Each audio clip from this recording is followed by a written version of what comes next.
పోయింది ఆమె, అంత వయసులోకి వచ్చింది కాబట్టి. అయితే ఇప్పుడు శారా ఆమెను చూసినప్పుడు ఆ అబ్రహాము శరీరం కన్ను, శరీరపు చెవి, శరీరపు తలంపు పనిచేసిందా, తన స్పిరిట్ పనిచేసిందా? చెప్పండి గట్టిగా. తన శరీరం ఏం చెప్తుంది? అయిపోయింది ఇక శారా అని చెప్తుంది అబ్రహాముకి చెప్తుంది. నీ బలం కూడా అయిపోయింది అని అబ్రహాముకి చెప్తా ఉంది. అయితే అబ్రహాము యొక్క ఆత్మ లేకపోతే హృదయము అబ్రహాము వాగ్దానాన్ని చూపిస్తూ ఉంది. అబ్రహాము బలాన్ని చూడాల, వాగ్దానాన్ని చూస్తున్నాడు. అబ్రహాము బలహీనత గురించి ఆలోచించట్లా, వాగ్దానం గురించి ఆలోచిస్తున్నాడు. అబ్రహాము పాడైపోయిన దాని గురించి వినట్లా, చెప్పండి, వాగ్దానము గురించి వింటున్నాడు. ఇప్పుడు చెప్పండి, అబ్రహాము ఆత్మ పనిచేసిందా, శరీరం పనిచేసిందా?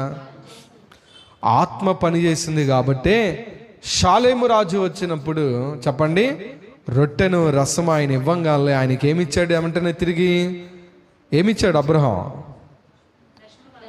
అది ఎవరు చెప్పారు? దశమ భాగం ఇచ్చాడు. షాలేము రాజుకు ఏమిచ్చాడు అబ్రహాం? దశమ భాగం. ఆలోచించండి బాగా. దేవుని యొక్క ఉన్నతమైన ఆలోచన, ఉన్నతమైన స్థితి, ఉన్నతమైన ప్రణాళిక ఎలా ఉందో ఆలోచించండి. ఆత్మతో ఇప్పుడు చూడండి, శరీరమే అబ్బే, ఈ లోక సంబంధమైన చెవి, ఆలోచన, చూపు తప్ప స్పిరిట్తో నడుద్దాం, ఆత్మతో, హృదయముతో నడుద్దాం. మనం ఎందుకు ఈ లోక సంబంధమైనది వినాలా? వాగ్దానమే విందాం. ఎందుకు మన కంటికి కనపడుతున్న పడిపోయింది ఎందుకు చూడాలి? దేవుడు చూపించేదే చూద్దాం. మనకెందుకు శత్రువులు మాట్లాడుకునేది ఎందుకు వినాలి? వాళ్ళ ముచ్చట ఎందుకు వినాలి? నాకు దేవుడు చెప్పేదే విందాం అనే ఆలోచన రావట్లేదు. కారణం ఏంటి అంటే, ఈ ఆత్మ ధైర్యము చెడి చచ్చిన స్థితిలో ఉంది కనుక. గట్టిగా చెప్పండి.